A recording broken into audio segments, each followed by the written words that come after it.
Hello friends, welcome back to the fan fiction story. आज हम वुआरू फैन फिक्शन का नेक्स्ट पार्ट देखते हैं। अब ह्यूमन और लैन क्लैन एक साथ काम कर रहे हैं। दिन के दौरान ह्यूमन क्लैन के प्रमुख संपत्ति पर नजर रख रहे हैं, तो जान और इबो को वर्ड होने की जरूरत नहीं है कि उन पर हमला हो सकता है, क्योंकि इस समय वो अपने घर जा सकते हैं। अब वो अपने पास ऑप्शन भी है कि कोई उन्हें दिन के दौरान कोई उनके घर पहुंचा सकता है। आज की तरह वो गैरेज में गए और वैन को कैरेज एरिया में लेके ह्यूमन ड्राइवर उन्हें घर लेके जाता है। अब वो दोनों घर पहुंच जाते हैं। दोनों शावर लेते। इबो कहता है चलो हम बेड पे जाते हैं बेबी। जान कहता है नो वे, नहीं नहीं अब हम सोने नहीं जाएंगे। इबो कहता है किसने कहा हम सोने जा रहे हैं, और विंग करता है। तो जान हैप्पीली उस पे जंप करता हुआ उसके पीठ पे चढ़ जाता है। जान कहता है तो मेरा मेट मुझे कैरी करता हुआ बेड तक लेके जाएगा ना, तुम्हारा बेबी को फन करना है। इबो उसे कैरी करता हुआ बेडरूम में लेके जाता है। जान इबो के पीठ से बेड पर जंप करता है। उन्होंने बहुत बार अपना बेड रिप्लेस किया है। दोनों कभी कभी भूल ही जाते हैं कि उनकी स्ट्रेंथ कितनी है। जान अपने बाहों में लेता हुआ इबो को अपने तरफ खींच लेता है बेड पर।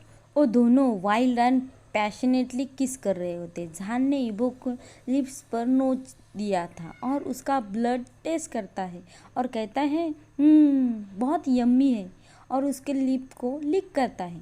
इबो उसे लिक करता हुआ नीचे आ जाता है। जान मौन करने लग गया था। जान को लगभग नीचे धकेल ही देता है जब तक इबो उसे कॉक पे सक कर रहा होता है। जान लाउडली मौन करने लग जाता है और बेडशीट को पकड़ लेता है। ओह यस, तुम्हें पता है कि आपके बेबी को क्या पसंद है? जान मौन करता हुआ पूछता है। जान रोल करता हुआ अपने पीठ पे आ जाता है, तो जान उसके बट पर किस कर लेता है और जेंटली उसके रोज बट पर लिक करता है। तो मौन करता हुआ कहता है मोर इबो गगा मोर। तो इबो अपनी टंग को रोज बट में पुश कर देता है। जान कहता है हाँ इसी तरह से। इबो फिर जान के बट को खरोच देता है। जान उस पर हिस करता हुआ अपने फैंग निकालकर इबो को दिखा रहा होता है। इबो हंसता हुआ पूछता है देखो तो कौन हार्ड हो चुका है। जान कहता है तुम हमेशा ऐसा नहीं कर सकते। इबो कहता है लेकिन मैंने तुम्हें दिए हुए मार्क कहाँ है? अब मैं तुम्हें ईच मार्क फिर से दूंगा और तुम कभी नहीं भूल पाओगे कि तुम किस से बिलोंग करते हो। जान कहता है मैं कभी नहीं भूलूंगा, और तुम मेरे नेक पे नया मार्क नहीं बनाना चाहते? वो कहता है सही है, मैं चाहता हूँ कि तुम जैसे हो वैसे ही परफेक्टली रहो, बिना किसी विजिबल वुड के बिना। जान कहता है लेकिन वो वुड नहीं है, वो मार्क है, तो सभी जान सकते हैं कि मैं तुम्हारा हूँ।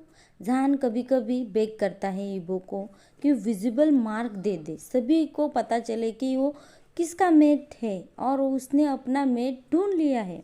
इबो कहता है तुम्हें सच में चाहिए ना या नहीं? जान कहता है हाँ मुझे चाहिए। इबो कहता है क्या क्या अगर मैंने तुम्हें अभी मार किया तो? जान कहता है सच में? इबो कहता है लेकिन जब तुम मेरी बात नहीं मानोगे तभी। जान मुस्कुराता हुआ कहता है ठीक है। जान कहता है तब करना जब तुम मेरे इनसाइड हो गए। मैं तुम्हें फील करना चाहता हूँ तब जब तुम मेरे इनसाइड हो गए। इबो अपना सिर हिलाता है। इबो ट्यूब लेता है और इबो के रोजबड पे स्पेयर करता है और स्लोली गो इनसाइड हिम। जान को बहुत पसंद आ रहा था जब इबो उससे ज़्यादा पुश कर रहा था। यूजुअली इबो माइंड नहीं करता जब जान उसे डिमांड करता है। इबो मूव करता है स्लोली, जान के फोरहेड पे किस करता हुआ और उसके नेक पर लिक करता है।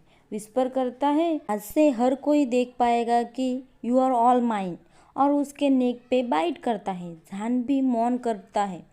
इबो जान के नेक पे सक करता है और अपना पॉइजन उसके वुड पे लगाता है। वहाँ बर्न हो रहा होता है, पेनफुल सेंसेशन हो रही होती है। जान नोटिस करता है कि वो डिस्ट्रैक्ट हो चुका था कि ईबो उसे कितना हर्ट कर चुका है। जहान अपना सिर पीछे करता हुआ मौन कर रहा होता है। ईबो जहान को पीछे से पकड़ता हुआ अपना फैंग जहान के बैक पे लाइटली प्रेस करता है। वो दोनों भी एक दूसरे को डीपली हार्डली किस कर रहे होते हैं और फिर से जहान के नेक पे बाइट करता है और शक करता है। ईबो ने हर बार ऐसा ही किया। वो दोनों एक दूसरे के साथ ऐसा ही करते हैं। दोनों के लिए not gate A thought. 5 minute बाद ईबो बेड पे लेट जाता है। जहान उस पर आ जाता है, फिर से इंटीमेट होते हैं। जहान की विश थी कि काश वो अपने आप को और जहान को मिरर में देख पाता। थोड़ी देर बाद ईबो बैठ जाता है। जहान उसके लैप पर बैठता हुआ वो दोनों फिर से इंटीमेट होते हैं। हमने कितनी बार किया है, फिर भी तुम इतने टाइट हो, मौन करता हुआ ईबो कहता है। जहान मौन करता हुआ कहता है, मैं तुम्हें फील करना चाहता हूँ पूरी तरीके से, एवरी सिंगल इंच मेरे इनसाइड फील करना चाहता हूँ। ईबो कहता है, क्या तुम यूजुअली ऐसा फील नहीं करते? जहान कहता है, हाँ मैं करता हूँ, बट इस तरह से ज़्यादा इंटेंस हो रहा है।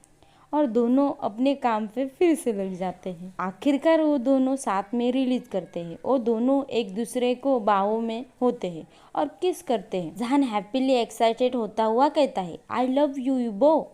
ईबो कहता है, आई लव यू टू। ईबो भी उतना ही हैप्पी और एक्साइटेड होता है। वो दोनों क्विकली शावर लेते हैं और बेड पे आकर एक दूसरे के बाहों में। जहान हैप्पी होता है कुछ ज़्यादा ही, क्योंकि अब उस पर मार्क सबको दिख पाएंगे और ये साइन होगा कि ईबो उससे बिलोंग करता है और कहीं कोई उन्हें सेपरेट नहीं कर पाएगा। दूसरे दिन जब रात के करीब 8 बज चुके थे, सनसेट हो चुका था, वो सभी लोग पहले से ही लान क्लैन के हेड के हाउस में सभी जमा हो चुके थे। यहाँ तक और क्लैन के हेड भी आ चुके थे। आज रात हम मैंगियाओ और इमली कैन को ढूंढकर मार डालेंगे। हम कोई प्रिजनर को नहीं रखेंगे। जो भी वैम्पायर हमें वहाँ मिलेगा उन्हें हम तुरंत मार देंगे और उन्हें जला भी देंगे। मैं चाहता हूँ कि आप उन्हें चारों तरफ से घेर ले। हम किसी को भी वहाँ से बचने नहीं देंगे।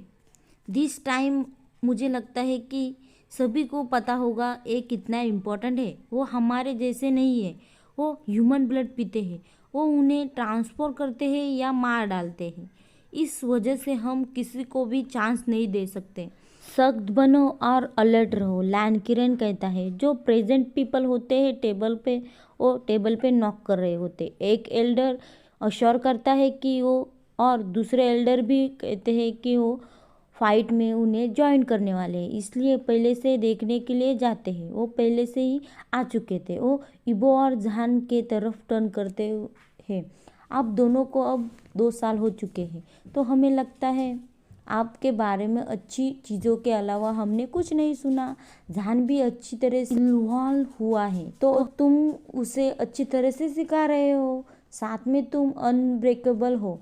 एल्डर ने पहले से सलाह ली है कि तुम्हारा अपना क्लैन शुरू कर सकते हो। तुम्हारे अंकल ने भी अग्री किया है और ईबो यहाँ ऑलरेडी पीपल है जो तुम्हारे क्लैन में इंटरेस्टेड है। उनके साथ तुम न्यू एकेडमी स्टार्ट कर सकते हो। हमारे यंग वैम्पायर को ट्रेन कर सकते हो। सारी चीज़ें उन्हें सिखाओ और हमारे कल्चर को भी के बारे में भी उन्हें सिखाओ। हमारे पास कई क्लैन है जो अनकल्चर्ड यंग वैम्पायर से है, जिन्हें तुम परफेक्टली सिखा सकते हो। सभी के बारे में ईबो कहता है, मुझे लगता है इसके लिए हमें किसी रिमोट प्लेस पे जाना होगा। एल्डर कहता है, हाँ ये नेसेसरी होगी, लेकिन हम प्लेस के बारे में सोचा है। परफेक्ट होगा क्योंकि वो बिल्डिंग एकेडमी के लिए परफेक्ट होगी। हम तुम्हें 15 ईयर के लिए अलाउ करते हैं और एक बेबी ले लो और अपने बेबी की तरह उसे राइज करो। जहान कहता है, आप चाहते हैं कि हम बेबी को टर्न करें? कहता है, एल्डर कहता है, हाँ इसलिए हम वीक बेबी को चूज करने वाले हैं। हमने कुछ नहीं किया तो भी वो मर जाएगा। बेबी की मदर ही खुद हमें उसको हमारे केयर में देगी। हमने ऐसा कई बार किया है। तुम क्या सोचते हो ये यंग वैम्पायर कहाँ से आए हैं? हम वैम्पायर में हार्डली बर्थ होता है, तुम्हें पहले से पता है ना। जान पूछता है तो इबो का और मेरा एक बेबी होगा। एल्डर कहता है हाँ, लेकिन और 50 ईयर के बाद। मैं होप करता हूँ कि तुम इतना वेट कर सकते हो। जान हंसता हुआ कहता है sure, I have very long life, तो मैं इतना वेट कर लूँगा। एल्डर कहता है तो मैं अदर एल्डर को अनाउंस करता हूँ कि तुमने कमिटमेंट दी है। इबो और जहान टेलीपैथी करते हुए बातें करते हैं। हाँ, हम ऐसा कर सकते हैं, तो वो अपना क्लैन शुरू कर सकते हैं और यंग वैम्पायर की हेल्प करेंगे। तो लान किरण उन्हें कांग्रेस करता है और कहता है वो उन पर प्राउड करता है और उन्हें कन्विंस करता है कि वो ये कर सकते हैं। तुम हमारे फ्यूचर हो, तुम यंग वैम्पायर को हेल्प करो तो वो सभी किसी दिन तुम्हारे जैसे होंगे। वैम्पायर बहुत वैल्यूबल होते हैं कम्युनिटी में, और डोंट वरी 50 ईयर जल्दी से बीत जाएंगे, एल्डर कहते हैं। जहान हंसता हुआ कहता है मैं अभी भी इमेजिनेशन कर सकता हूँ कि जब इबो गगा और मेरा बेबी होगा। थोड़ी देर बाद सभी एक साथ बाहर आ जाते हैं, जहाँ सभी अदर एल्डर्स मेंबर होते हैं और सभी अपने वैन में बैठ जाते हैं, उस स्मॉल विलेज की तरफ जाते हैं। इस बार किसी ने बिट्रे नहीं किया होता है, क्योंकि जिन्होंने किया था उन्हें ढूंढकर मार चुके होते हैं। वहाँ पहुँचते हुए सभी क्लैन अलग होकर एक एक ग्रुप बनाते हैं और विलेज में सर्च करने के लिए जाते हैं और कुछ सेमेट्री और चैपल में जाते हैं। इस विलेज में भी सभी जगह ब्लड की स्मेल आ रही थी, बहुत सारे लोग मर चुके थे। जानो और इबो का ग्रुप सेमेट्री में जाता है, उनके साथ कुछ एल्डर और अदर क्लैन के गुड फाइटर भी साथ थे। इबो के अंकल भी मैंग्याओ को और इमलीकेन को सबक सिखाना चाहते थे, जो उन्होंने उनके साथ किया है। इबो और उनके साथ फोर्स किया था कि ह्यूमन ब्लड पीने के लिए। इस सेमेंट्री के रास्ते में बहुत स्ट्रांग मौतें हुई थी। ये क्लियर था कि इसके लिए नहीं, क्योंकि वहाँ ज़्यादा मौत हुई थी। वहाँ ब्लड की स्मेल आ रही थी, स्ट्रॉन्गर हो रही थी। वहाँ से वो चप्पल में जाते हैं, ज़्यादा टाइम नहीं लगता। वहाँ वो सेम ट्रक था जो जहान और इबो ने उस रात देखा था, लेकिन अब उस ट्रंक में ब्लड मिस होता है। वहाँ अभी तक मैंग्या और इमलीकेन को पता नहीं था। इस डोर पर भी कोई गार्ड नहीं होता है। वो श्योर थे कि इस 2 ईयर में कोई उन्हें डिस्टर्ब नहीं किया होगा। जहान को लगता था कि 2 ईयर्स के लिए उन्हें क्वाइट रहे थे, तो वो उन्हें ढूंढ नहीं पाएंगे, लेकिन अब वो उनके सामने हैं। अब हमें उन्हें पकड़ कर मार डालना ही होगा। आज हम यहाँ पे हमारा फैन फिक्शन ख़त्म कर रहे हैं, और एक इस फैन फिक्शन का और एक पार्ट आएगा और उसके बाद ये फैन फिक्शन ख़त्म हो जाएगा, और कल मैं नया फैन फिक्शन स्टार्ट करने वाली हूँ। और आपको ये फैन फिक्शन पसंद आया होगा तो लाइक करें, कमेंट करें, सब्सक्राइब नहीं किया होगा तो सब्सक्राइब ज़रूर करें।